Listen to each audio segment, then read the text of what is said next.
Hello and welcome to the 5 Yard Dynasty podcast. Hope you're all doing well. We had another London game, Liam. Unfortunately, I didn't manage to make this one. I'm kind of turned into a Jets only trip to the London games now. What about yourself? Did you make it up? Unfortunately, it didn't. Sounds like this one was a much better game than the one that we managed to get to. Oh, that's a bit harsh. I quite like the game. At least our game, we got to sort of see Pitts' first touchdown, so I'm quite happy with that. But from what I heard and what I saw, the game was a bit more tense than the Jets Falcons game, unfortunately. Yeah. I can unfortunately have to admit that you're right there. It's any game that's got a last second field goal. Certainly is always going to be one that the neutral is going to enjoy more, I guess. But before we dive into everything, I'm keen to remind you that support for the 5 Yard Dynasty podcast is brought to you by Manscaped, who are the best in men's below the waist grooming. We still have a very exclusive offer for you.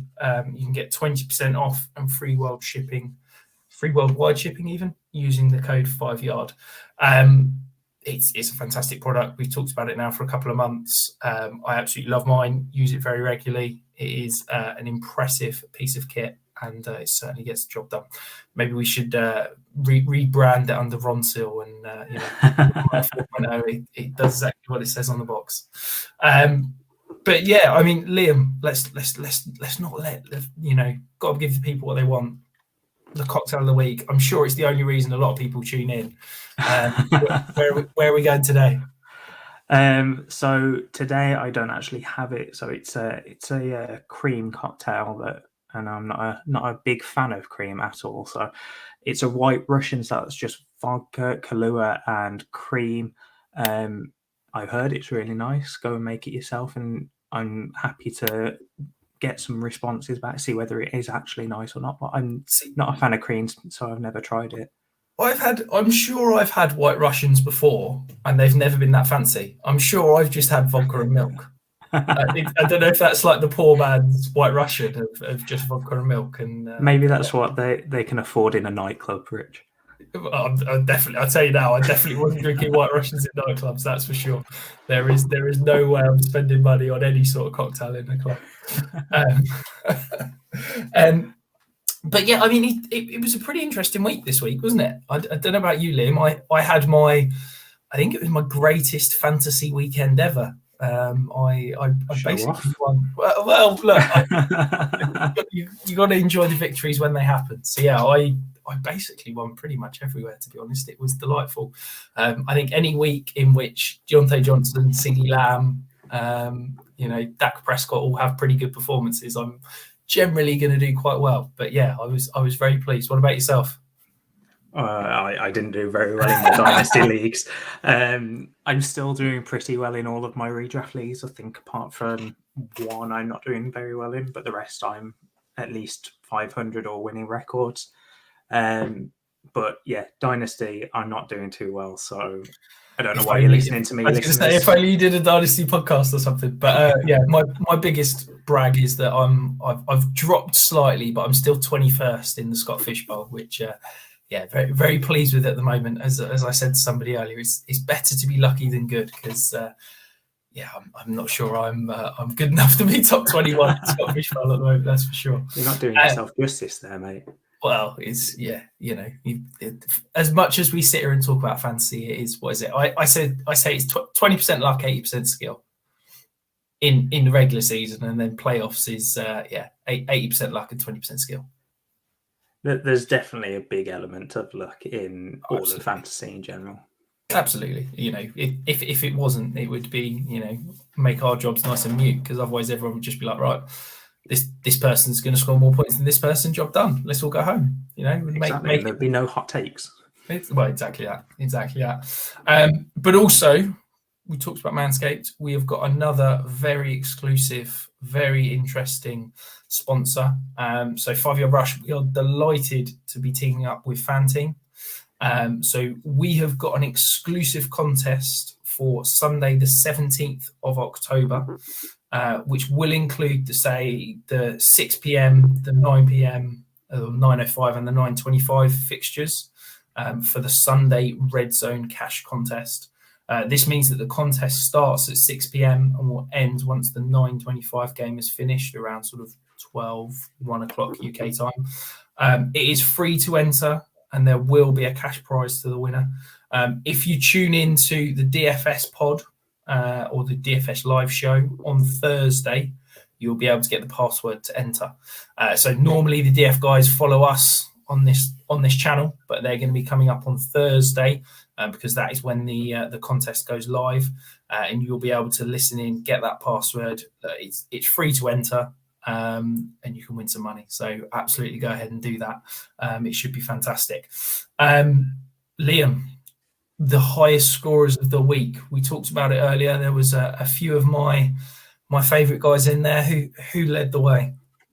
So, yeah, we'll start off with the quarterback position as usual. Josh Allen, Kirk Cousins, and Dak Prescott. I had Dak in a couple of spots this week. I think the biggest name out of those three would be Kirk Cousins.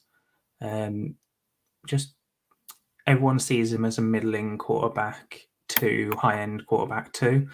I don't think anyone really expected a quarterback two overall week out of him. No, At the running, yeah, definitely. So at the running back position, we had Derrick Henry go off on Monday Night Football. You had Leonard Fournette and Jonathan Taylor.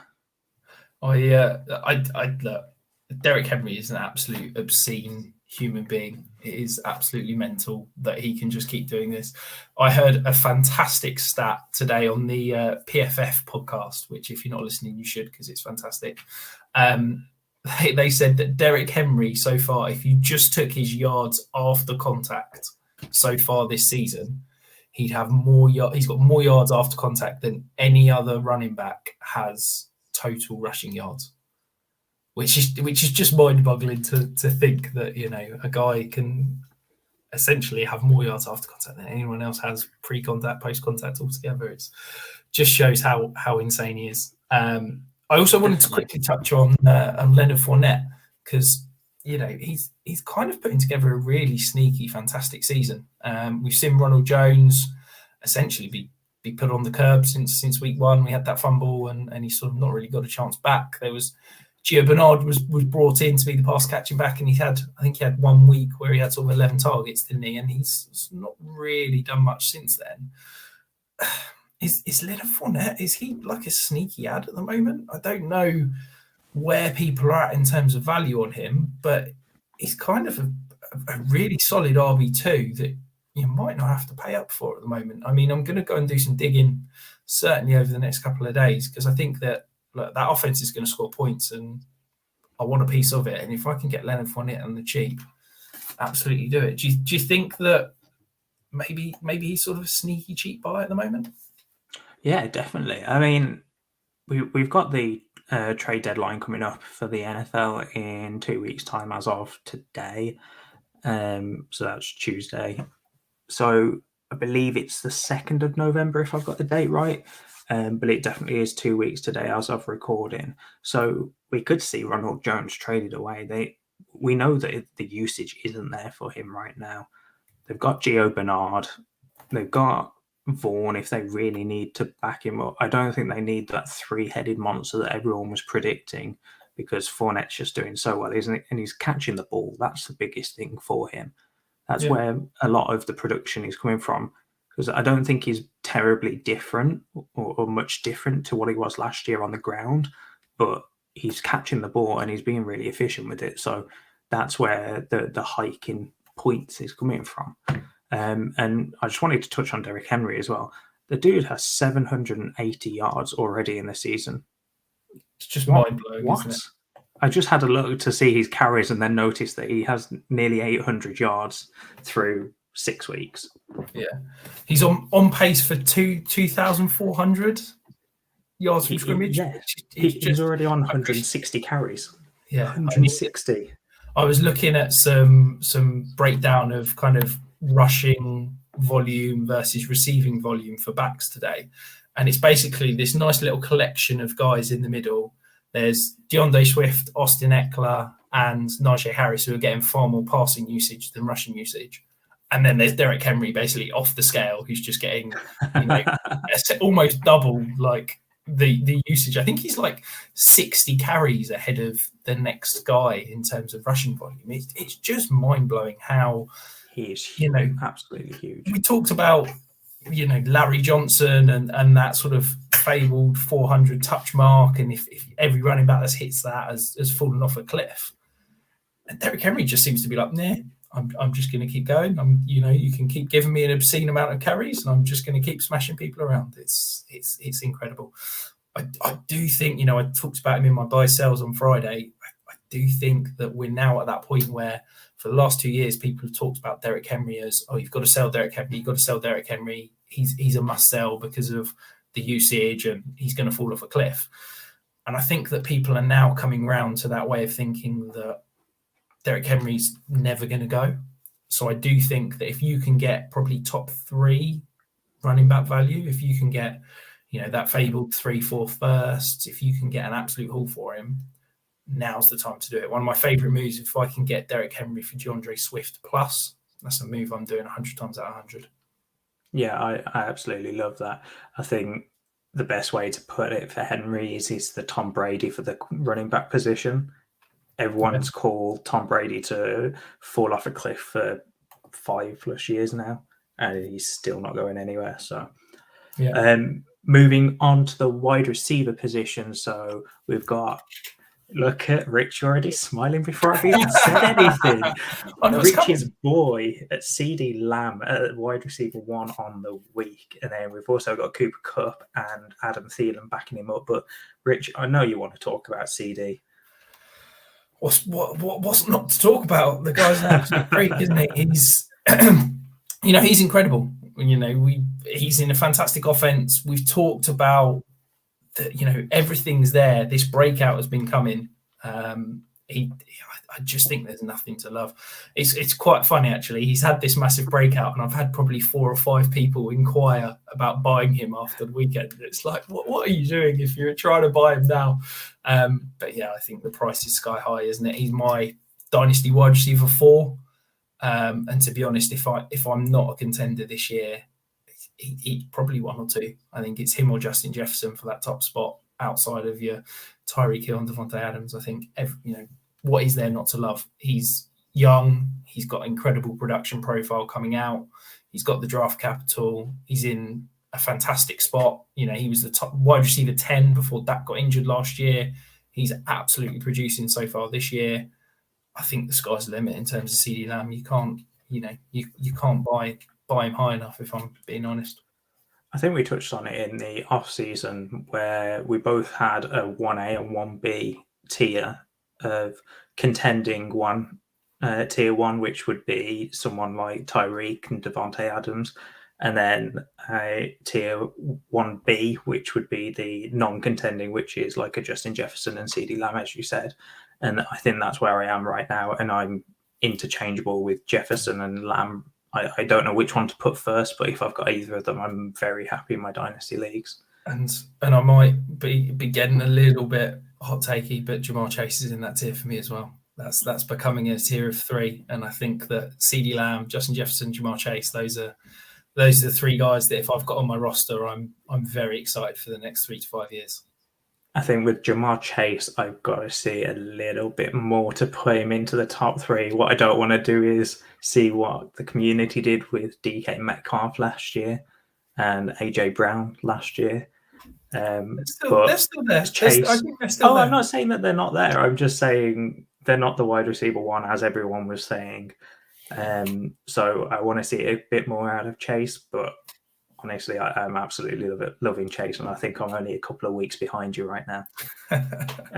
So at the tight end position, we have Noah Fant putting up a pretty good week, to be honest. And then Mike Gesicki and Travis Kelce backs up the top 3. Travis Kelce not dropping out of that top 3 yet.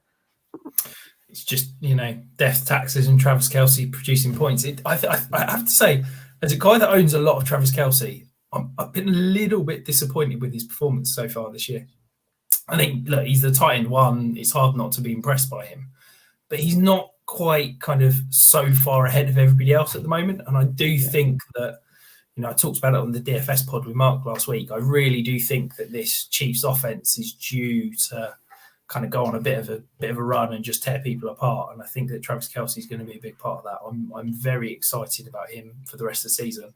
And yeah, if I'm a contender and I'm uncertain about my tight end spot, I'm definitely willing to overpay to go and get Kelce.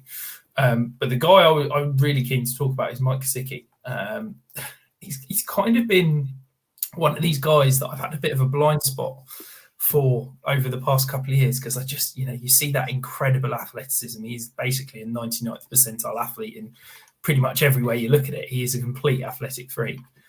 This is a guy that's run over the last couple of years 80% of his routes out of the slot. He's basically not a tight end. You're kind of cheating by calling him a tight end, because he basically runs out the slot constantly. So for me, I've really been excited, and I do think that we are now seeing a true breakout from Mike Sikki. We've seen it now for a few weeks. I think that offense, you saw on Sunday against the Jags, when he gets targeted, good things happen. I fully expect, yes, we've got, a crowded receiver core, although they all seem to be injured at the moment. But I do think that if Mike Sikki can sit around that 15 to 20% target share, I do think he could end up being in that, he's never going to break into that top 3. But if he could end up in that sort of tier 2 alongside a Noah Fant, a TJ Hawkinson, or, someone like that, I'm very excited. And I think this is a guy that you can go out and buy pretty cheap, to be honest. I think we're talking maybe get him for a second.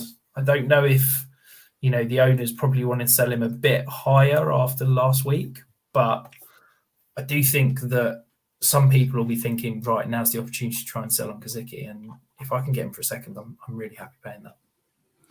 I'm not a fan of paying tight ends outside of Kelce and Waller at the moment, but I do get your point. I've got Fant in a couple of leagues from last year or the year before, where I quite liked taking a tight end like Hawkinson or Fant in rookie drafts, but since then I've just kind of completely faded the tight end position. I just think, but I do get the want and potentially even the need to go and get Sikki. I just don't think that if I'm paying a second, I want to go and get a wide receiver rather than a tight end. Yeah, I just think that I reckon he's a guy that you can buy on the cheap that is going to get. I think he's really breaking out, and we've talked about Kelce, Waller, Kittle. You got your sexier up and coming names, your Hawkinson, your Fant, your Pitts. You can throw Mark Andrews in there. Those have all got name value. Nobody's really paying attention to Mike Sikki. Nobody really loves Mike Sikki, and nobody wants parts of that Dolphins offense. But the guy's producing, and I just think that he could potentially be a buy high, for want of a better phrase, because you're not really having to buy high, but people feel like they're selling him high, if that makes sense.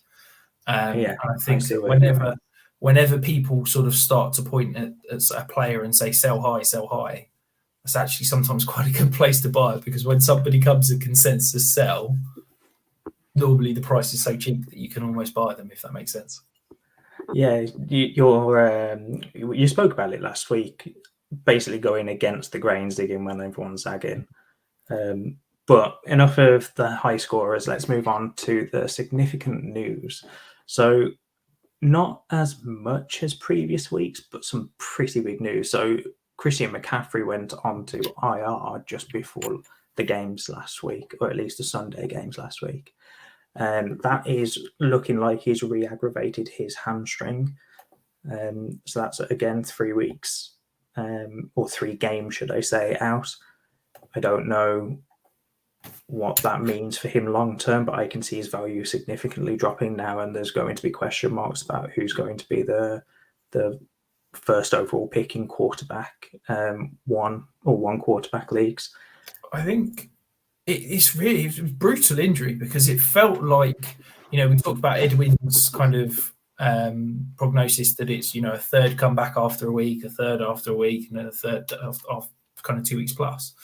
And it felt to me in the week like CMC was kind of shaping up to return. He started practicing. So I don't know if there's been an aggravation or kind of a re-injury or what. But the fact that he's now gone on IR and he's off for 3 games is absolutely brutal. As a guy that traded for him in 2 dynasty leagues, trying to get an injury discount as a complete contender, I'm now scratching around trying to make do until he is back. I still think that he holds that RB1 value. I don't think his value has dropped much. I think that in order for his value to drop, he needs to come back and not produce at that 25 point a game value that we've seen. I think, and even if this is him done for the year, I still think that unless a Jonathan Taylor or a DeAndre Swift go on an absolute tear, I still think that Christian McCaffrey will be that RB1 come the off season. I just don't think that he's the running back one. I'm not saying he isn't, but I think the gap between him and the rest of the group was so big at the beginning of the season, but now I don't think there's that much of a gap, and there may be question marks of how much do we pay between, say, DeAndre Swift, Barkley, if he's still got that top end value, Jonathan Taylor, for example. Yeah, no point in the last 18 months. What's the difference there? At no point in the last 18 months has there even been a conversation about the RB1, whereas the fact we're now at least chatting about it shows how much it has dropped, doesn't it? Yeah, I do agree with you. Moving on, but sticking with the running back position, unfortunately. So both Nick Chubb and Kareem Hunt have got calf injuries from what I can see. Chubb is confirmed out for week 7. Kareem Hunt, however, has been put onto IR. So that, again, is 3 games. I don't believe they have a bye. I think their bye is week 13. So it will be 3 weeks. But Kareem Hunt out for 3 weeks. And then Chubb is looking like he's out at least for this week. Dearness Johnson may be your replacement there. All I would say is caution people is remember what Dearness Johnson did last year when we were in the exact same situation. He did absolutely nothing. It makes sense. It makes sense for Nick Chubb, doesn't it? They're gonna, they're playing Thursday night. They're gonna get a 10-day break after this game. Why rush him back and risk that re-injury? Sit him out this week, and hopefully he can be right for week 8. I'll be honest, we're still waiting news whether Baker Mayfield's going to play on Thursday. He's apparently going for a second MRI to check out his shoulder, and he's questionable to play. If Baker Mayfield's out, if Kareem Hunt's out, if Nick Chubb's out, I'm not sure I want any part of this Browns offense because it could be an absolute car crash. Well, what Brown offense is there? I mean, Odell Beckham's also banged up, so... Exactly. Who is going to be catching the ball or throwing the ball there, running the ball or whatever? And they're not, they're playing a solid Broncos defense. So if you are hoping that Dearness Johnson, you're going to go and blow your fab on him to try and help you this week, I think I'd just, caution against that. I think for me, if I can go and get somebody in this offense, and you probably can't because he's probably already rostered, and so you can't go and pick him up off waivers, and you're probably not going to be able to go and buy him at the moment. It's Demetric Felton. I think he's, electric with the ball in his hands. We've seen him run routes as a receiver. We're now seeing him this week start running some routes out the backfield. I am really intrigued about him moving forward. We saw him catch that touchdown, and he looked really good in space in that touchdown. I think it was week 2, maybe. But yeah, he looked amazing when he had the ball, and that was the one thing that I saw on his tape was even though he wasn't the best runner coming out, he still, once he got the ball, you could feel that he could make anyone miss. Yeah, he was a guy that I was using those, last round rookie picks on and trying to stash him where I could because coming out of UCLA, you've seen, anyone has 3 years as a receiver and then transitions to running back. I kind of think, this guy could be a James White or a JD McKissick or someone like that. And I really think he's got that potential. I don't think he's ever going to be more than that. But I was sort of penciling maybe Nick Chubb might not get re-signed and we could see Kareem Hunt and Demetric Felton as kind of the Browns backfield. Obviously, Nick Chubb since signed that long-term contract, so maybe that's not looking so great now. But I am very much intrigued about Felton, certainly this week. Well, all you need to do is sell him for more than you've got him for, with potentially usage this week. You might see a desperate contender go get him for a second off you, and Exactly that's probably a bit of a hopeful take. But you all you need is some desperate owner to come and try and get what they consider a cheap back to fill in for someone like a Christian McCaffrey or a Barkley, who has gone out, and I've got a roster with both of them on. Luckily, I've got some backups that are doing pretty well as well. But all you need is a desperate contender, and then who knows what they pay up for. If anyone wants Felton for a second, please come and knock on my door. I would do that plan. So moving on, we've also got Cadarius Tony. He's got an ankle injury, so he looks to be out for 1 to 4 weeks. That Giants offense is getting banged up every week. It's the curse of the Giants receiver, isn't it? You just don't want to be a Giants receiver because you're going to get injured. I'm presuming Dante Pettis and Sterling Shepard will be out injured next week. Maybe that leaves it all up for Colin Johnson, the deep dive from a few weeks ago. Absolutely. Maybe. So T.Y. Hilton as well, with a quad injury. He came back, he did pretty well, and then left the game. Didn't return, and then now he's looking to be out 2 to 4 weeks, Rich. This one hurt because it felt like, he looked good. Right, he's back to being fantasy relevant. It looked like he was, going to make Carson Wentz fantasy relevant again. It felt like that whole offense took a big step forward once you had T.Y. Hilton healthy, and then obviously he's now injured. It's soft tissue injuries when you're a fast speed receiver are always scary, and especially when you get into this point in your career. So I hate to say it, but could this be the kind of the beginning of the end for T.Y. Hilton if we're going to start to see niggly injuries start hanging around for the next year or two? And then the last bit of injury news that I've got is Latavius Murray out for, again, 2 to 4 weeks with an ankle injury. The only reason I really included this one, although he's not been fantasy relevant, is it might see the window open for more usage for Tyson Williams, who we haven't seen much of over the past couple of weeks. Or we could even see Devonta Freeman get a lot more usage. And again, none of these backs have really been in your lineups unless you're desperate, but we might see that more usage, and to try not to aggravate Rich a little bit, but they might become those volume-based running back twos. Look, the reason I hate volume-based running back twos is the price you have to pay, and I don't think any of these guys are having to pay that price. I'm glad. I thought you were going to say Lev Bell then. I'm glad you didn't, because he looks completely washed to me. I'll be honest, I want no part of Freeman. I want no part of Lev Bell. It's weird because this is normally a backfield you want every part of, isn't it? Whoever's the running back, you think they're going to produce. But look, if I can get Tyson Williams cheap, I'm not willing to pay really anything more than probably a third for him.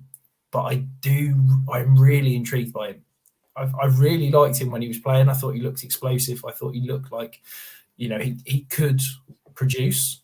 You look at the kind of advanced statistics, his breakaway percentage is great. His yards after contact is great.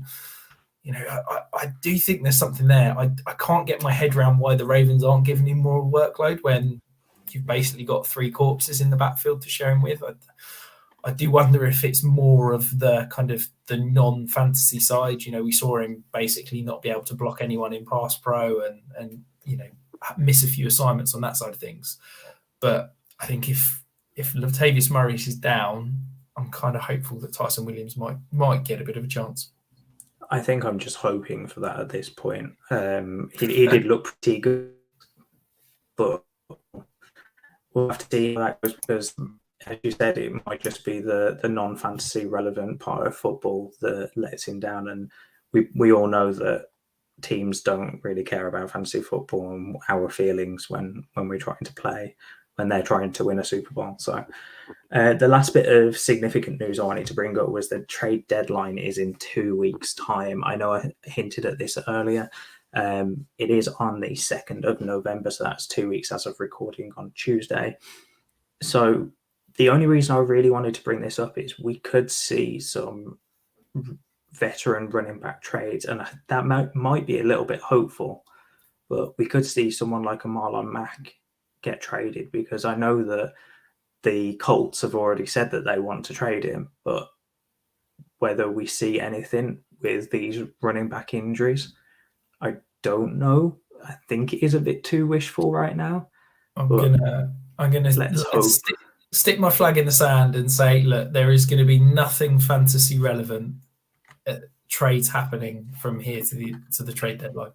You can mark that down now. I'm very confident. Look, wherever Marlon Mack goes, people will get excited. People will go, if he ends up at the Chiefs, people are like, oh, he's going to be great at the Chiefs. Look, I don't think he's going to be fantasy relevant. I think he'll be a nice, third back. I think he'll be a nice complement to fill out a backfield for a playoff run. I don't think he's ever going to be a fantasy producer. And I don't really see anybody else that could be a big mover that's going to be anything massive for fantasy. But that's precisely why I wanted to put this on the list is, yes, you might not get the fantasy production from any of these trades, but I have a feeling that if something does happen, for example, with Marlon Mack, you might see a bit of a price decrease with whoever the running back 1 or maybe 2 is there, and you might be able to snag them for a little bit cheaper. Again, probably a little bit hopeful, probably never going to happen, but I'm more looking at the price drop and the price differences when someone gets excited over a trade, rather than the actual production that's going to come out of anything from the trade deadline. I think you're just proving yourself as an expert podcaster there, Liam, with an excellent segue to our next segment, which is going to be the Dynasty stock market. And we're going to start with the Chiefs backfield. So, yeah, who is the RB1, shall we say? Look, Daryl Williams was fantastic on Sunday. So he scored 23.9 fantasy points, which is more points than CH has ever scored in a single game in his career. The last person to score 23.9 points or more as a running back for the Chiefs was Damian Williams back in 2019. What do you think? Do you think we're going to start to see CH faded out as we move towards him potentially returning from IR in 3 weeks? Do you think that it's still the CH's backfield to own? Or? I do think we'll see a lot more Daryl Williams in that backfield. I don't think that CH is going to be faded out down to what we would probably class as a timeshare. But I do think Williams has proven himself enough to at least put some doubt in Andy Reid's mind over how much usage CH should be getting.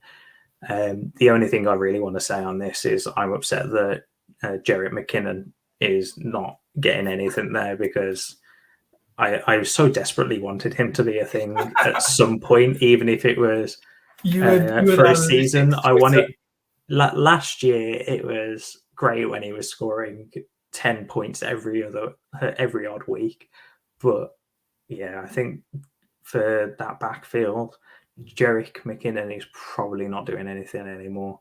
You might see an odd game where he scores a touchdown and scores over 10 points, but I think it's definitely CH's backfield when he comes back.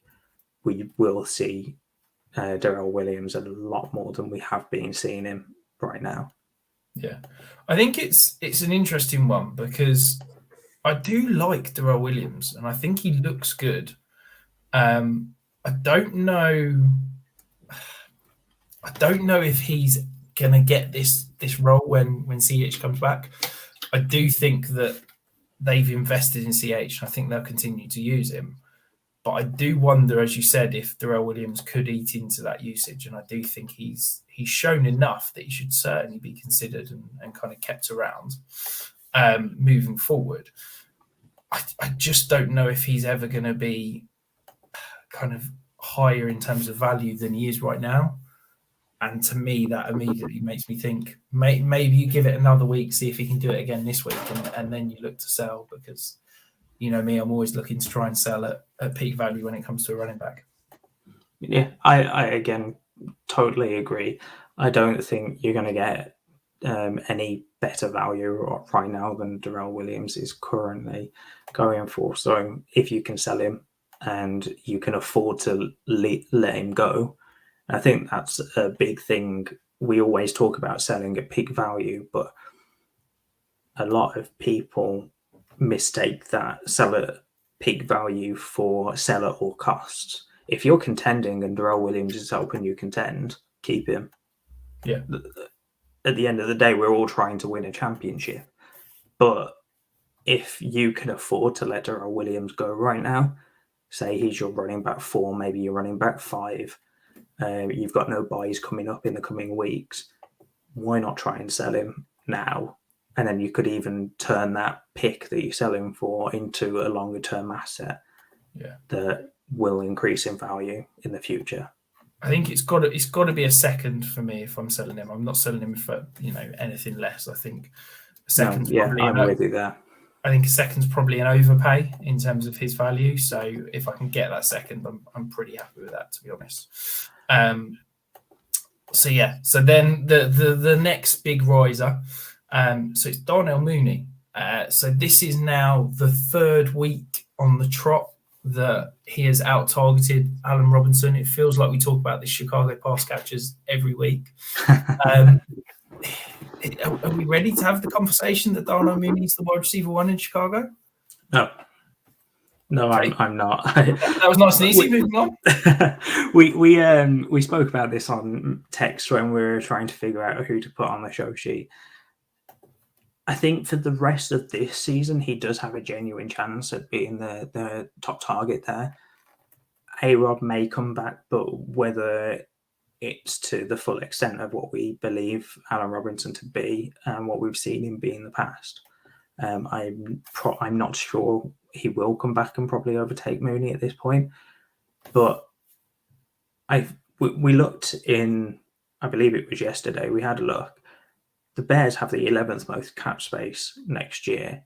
We have people like Juju Smith-Schuster coming off an injury and a 1-year deal. We've got Will Fuller, Chris Godwin's coming off a franchise tag and he's still not been extended. Even a Devontae Adams, I mean, that's going to break my heart if he does leave Green Bay, but especially to go to Chicago. That would kill me. I know that Rodgers isn't going there because he's already shot that down in a press conference last week or this week maybe. But I don't think Adams would go to Chicago, but it's a very stacked free agents class for the wide receiver position at least. So although Mooney could have a great role this year, I don't foresee it happening in the future. And we spoke about this again. The draft class next year isn't really bad at the wide receiver position. In fact, it's pretty good and it's pretty deep. Okay, yeah. So I'm not saying that it's going to be like it was this year where we had who's going to go in the first round and there are about 5 to 8 different names. I'm just saying that I wouldn't put it past the Bears organization to use their 1st or 2nd round pick on a top wide receiver, and that could spell trouble for Mooney and his target share. I think that for me, like I like Mooney the player in terms of the fantasy asset. I think his ceiling's capped. You know me and day 3 wide receivers. I just don't believe that the ceiling is there, and he's another one that I think.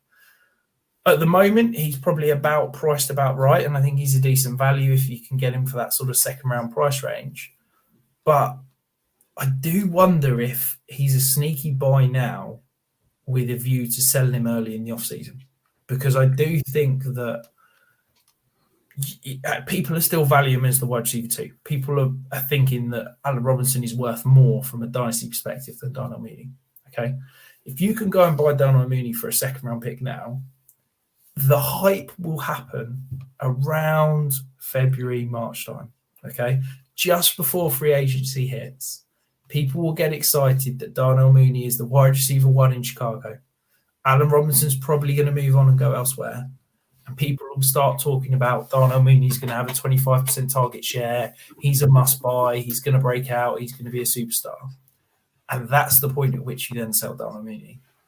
Because I do tend to agree with you. I think that there is going to be competition in this offense. I think people are going to be excited about this offense. People are going to talk up Darnell Mooney because Justin Fields is the quarterback. what could he be? And I think that's your opportunity to sell. And then the big fallers of the week. So the first one, put your fingers in your ears, Murph, if you're listening, but it's Robbie Anderson. Okay. I just don't know what to make of it. I talked about this in the WhatsApp group last week. The targets are there. The air yards are there. Everything is there. The red zone targets are there. And he's just not catching the ball. We saw him have, I think it was 11 targets. He only came down with 3 of them for 11 yards on Sunday. His catch rate so far this year is 38%.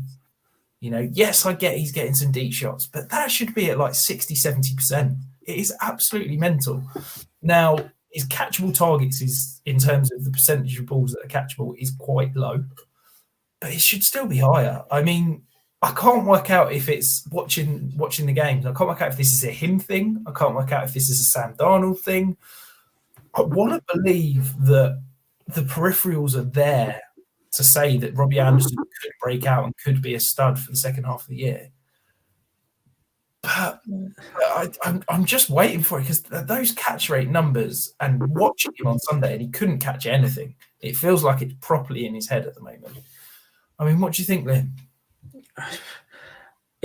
For me, it really depends on what that catchable target percentage is. If it's still north of, I'll say 70, 80%, I would say it's probably more on Robbie Anderson, and it's probably in his head at this point. As you said, it's probably more of a mental thing than ability. We saw him last year catch a lot of balls. I think it was definitely over 100 targets. Whereas if it's lower than that, I really do struggle with what he's going to be in the future, because if his catch rate is 38%, as you said, that's abysmal. I really don't see a path back this year, maybe in the future, but I really struggle with him this year. Yeah, it's just strange, and I can't, as I said, I can't work out what it is watching the game. They just seem like they're on different pages. It seems like it's in his head. I want to say he's a great buy low, because I do think that the targets in the air yards are there, which to me says he's underperforming. But I am a little bit concerned that the reason he's underperforming is a serious thing, and he might not bounce back. But who knows? But the other big faller, so this is one of my most disliked running backs, shall we say.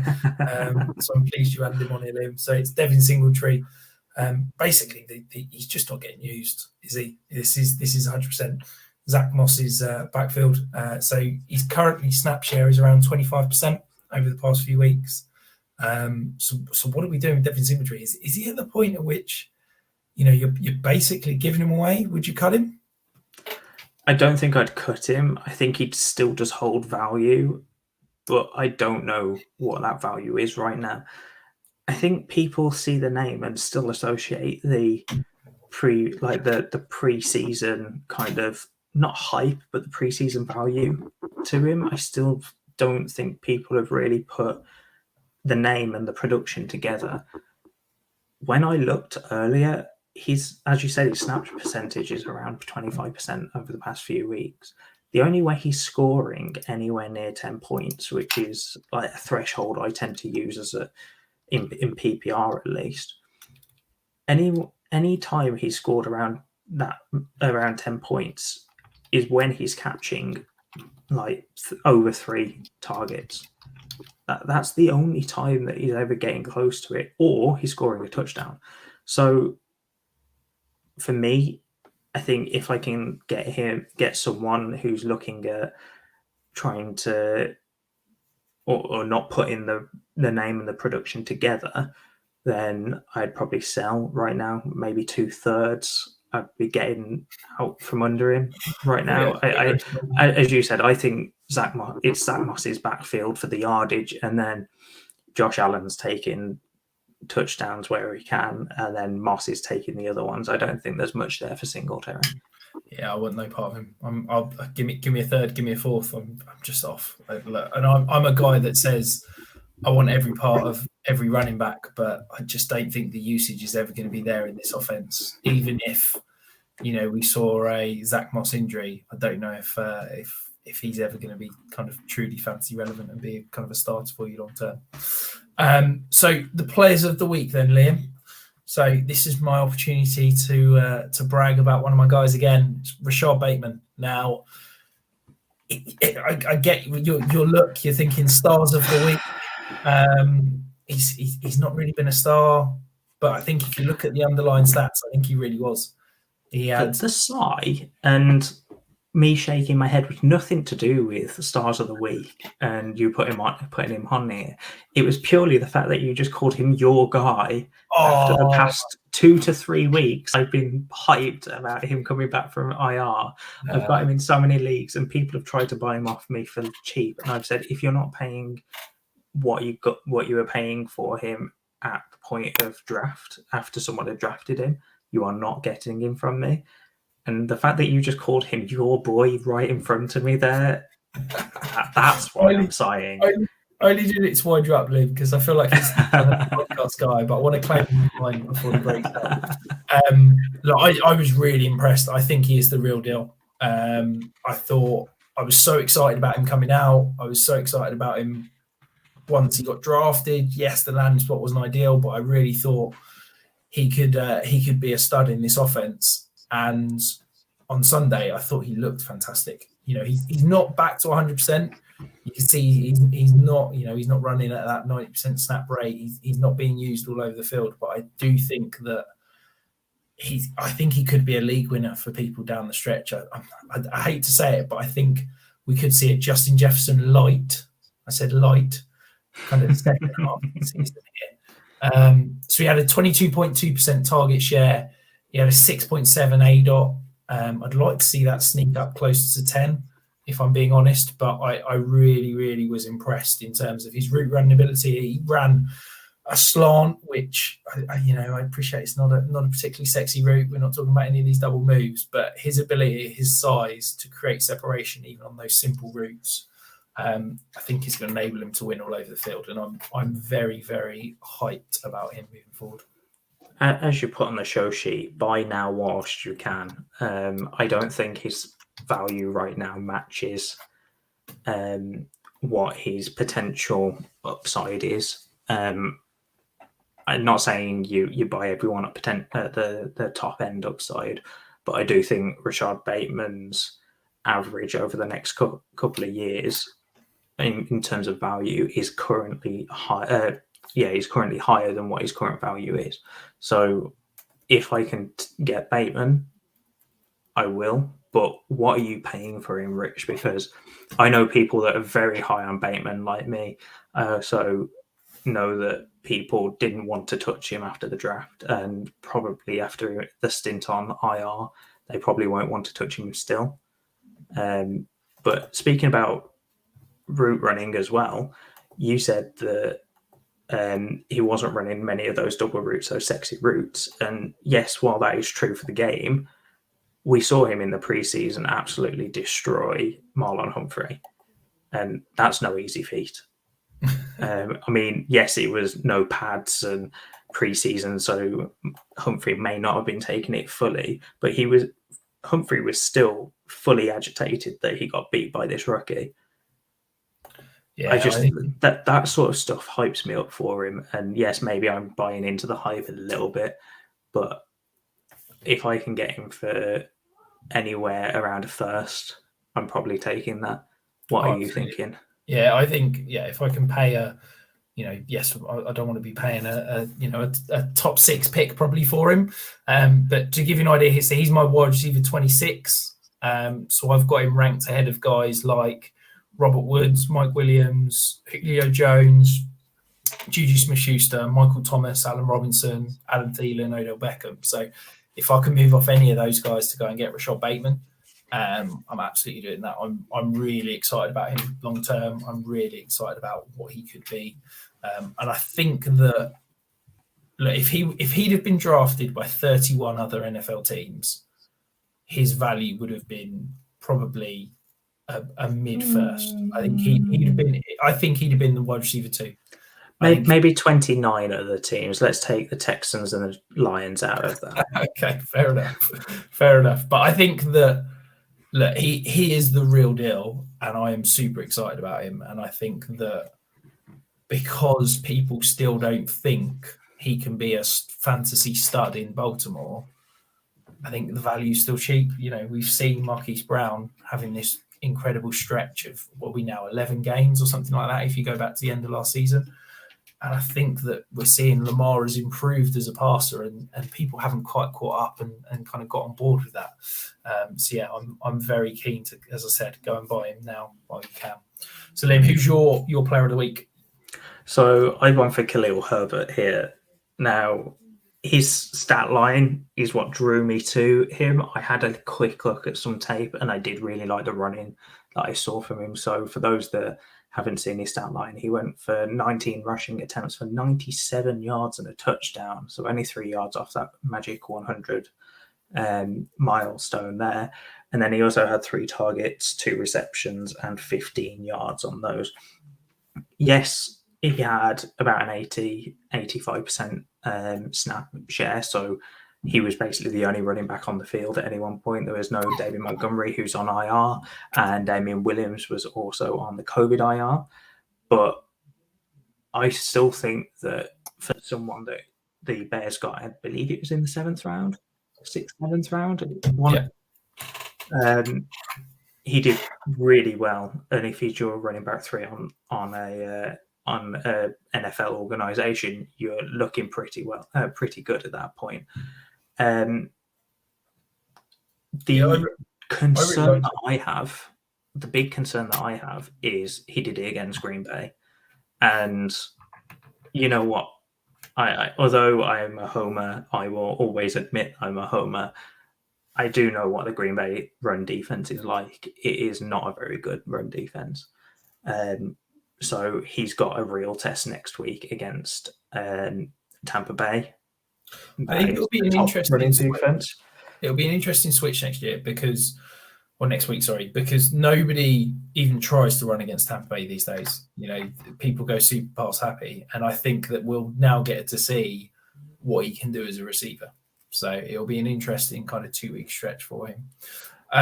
So the deep dive player of the week, Liam. So I've, in true spirit, I've dug a little bit deeper. I've found someone that nobody's talking about. That's the whole essence of this segment, which you never seem to quite get your head around. But I'm going with Cole Kmet here. So again, we talked about those sexy names. We talked about tight ends, and he was one of these that people were pegging as a potential breakout in the offseason, and everyone seems to have forgotten about him. But I'll be honest, I've been really impressed. I think he looks great. I think he is going to be a solid NFL tight end. And the stats are there. So he had a 20% target share on Sunday, which is he's at 16% on the season.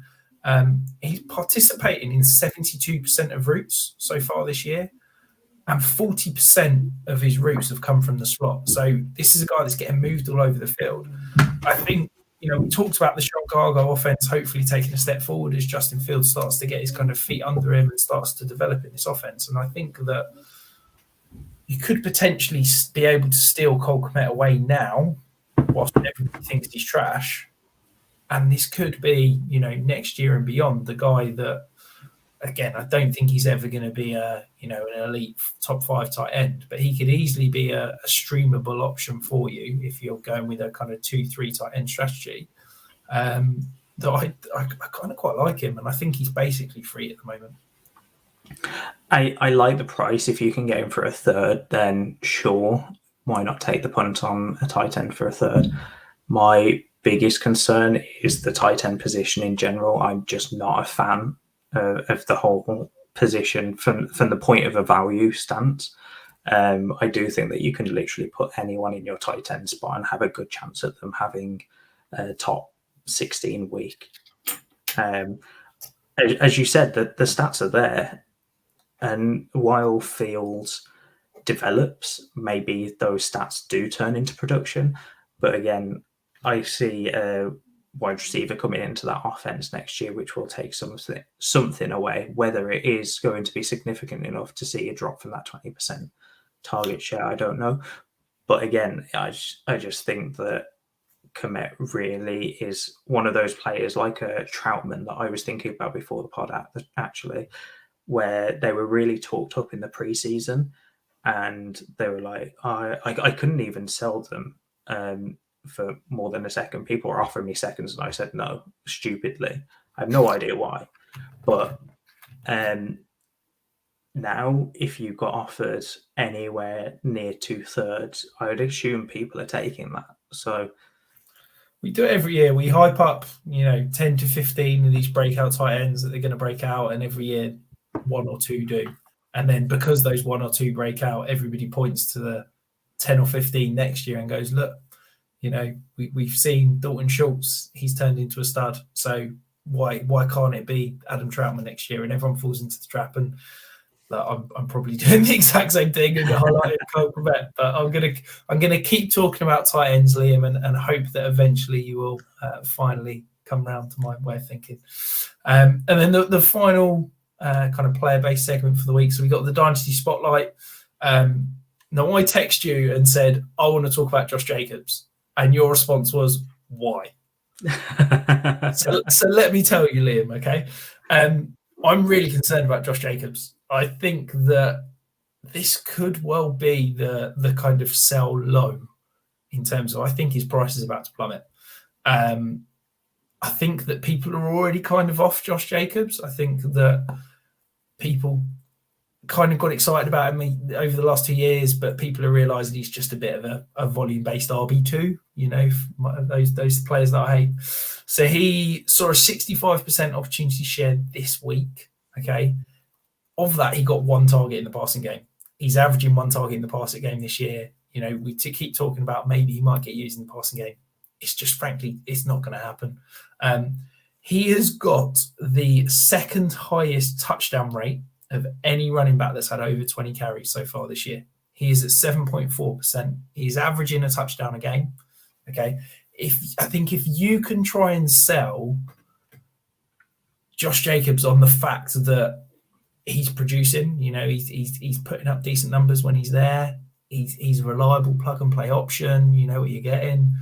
I think you've got to do it because I just think that the bottom's about to fall out this. You've seen Kenyon Drake's flash. I think Kenyon Drake looks more explosive than he does. I just think that basically the only thing he's got going for him is the volume that he sees and the fact that he scores touchdowns. And I think that both of those could disappear. So for me, if I'd probably want a first, it would probably need to be a late first, I'd guess, from a contender. They're the only guys that are going to be wanting to buy Josh Jacobs. But yeah, I'm definitely looking to sell him. What do you think, Liam? Sold. You've sold me. Maybe that was a bit theatrical because I did have a look at his stats before the pod. So the reason I text you why is I have him in one of my leagues and he scored pretty well for me this week. So I was like, why do you want to sell him? He's been pretty average is the best way to put it. He's not doing badly, but he's also not doing great. So I was a bit confused. And then when you said this, I then decided to have a quick look, and I mean very quick. Let's just look at his snaps. Let's see his carries and stuff like that.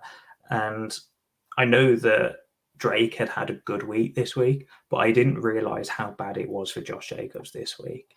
I kind of expected normal usage, and I mean normal as in what we kind of saw last season.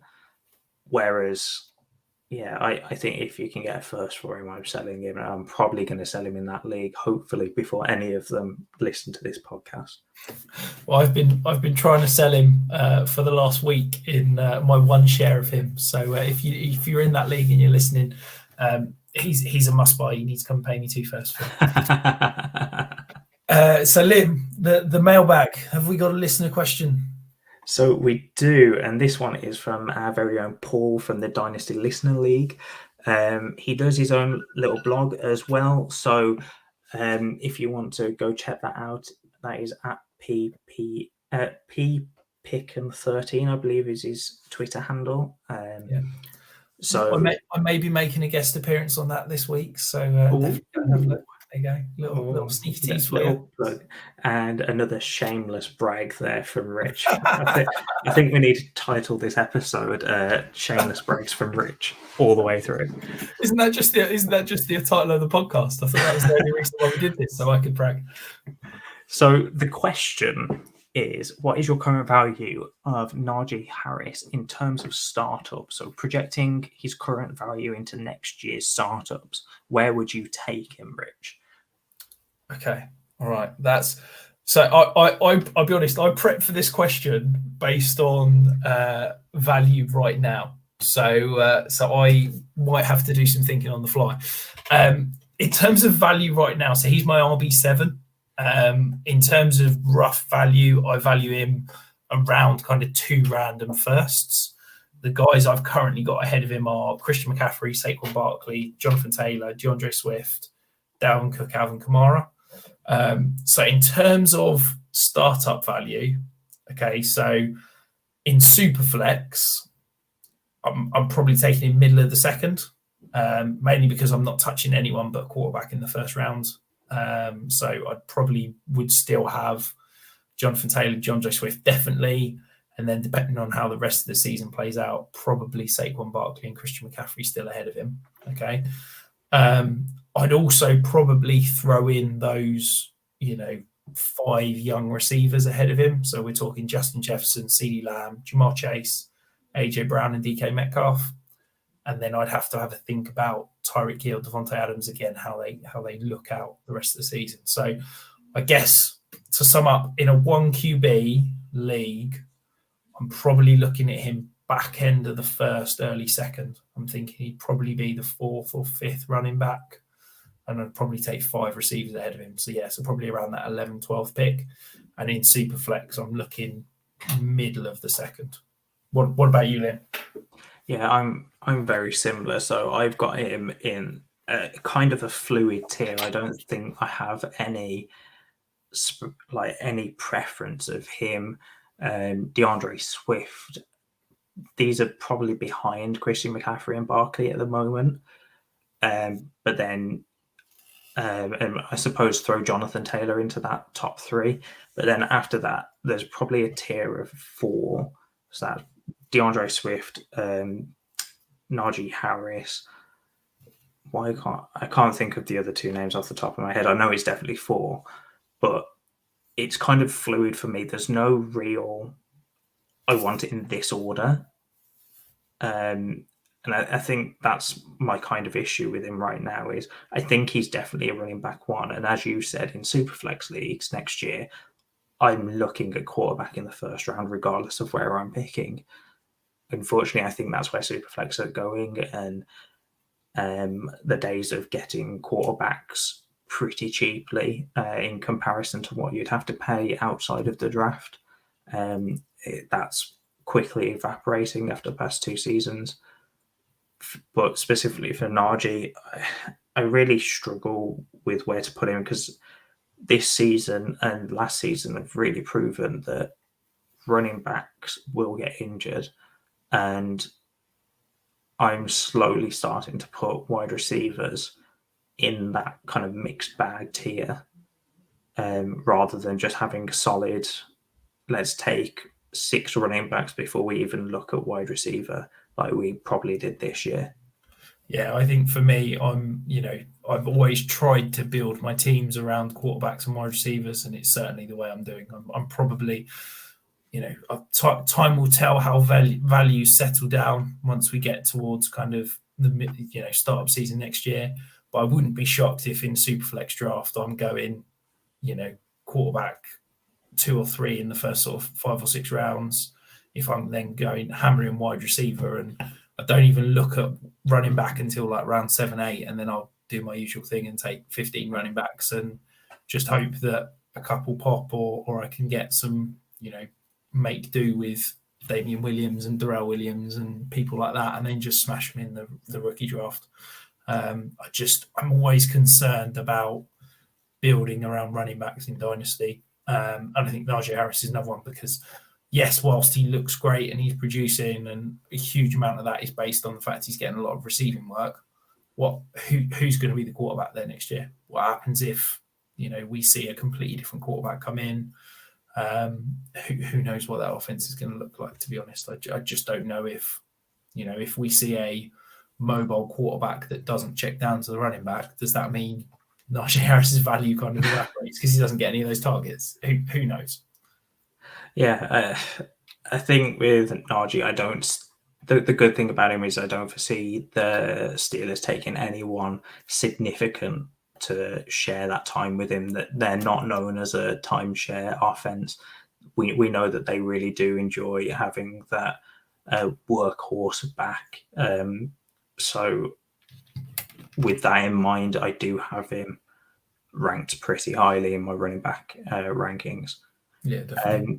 A little bit of breaking news, Rich, that isn't going to affect anything at all. I just wanted to bring it up to see your reaction, but Lev Bell has been promoted to the 53-man roster. Doesn't matter. Okay, right. He's been promoted. He's played twice this season, and they're only promoting him now. It's they're running out of options. They need to promote him. There's no one else they can do. Next guy up is the janitor. So why not promote Lev Bell? Next guy up is Marlon Mack, mate. Yeah, okay. You keep telling yourself that Marlon Mack will be relevant. And well, on that, we'll finish the pod. let Liam go off dreaming about Marlon Mack shares that are going to have something becomes super relevant when he lands on the Ravens. Don't forget, guys, check out manscaped.com. You can use the code 5yard for that 20% off. And also, please listen, watch live, tune in for the DFS show on Thursday, or as Nick calls it, the Daily Fantasy Sports Show. We'll be revealing the password in order to enter that fantastic contest. And yeah, thank you very much. Hope you all had a great week, as successful as some of us, and we'll see you again next week.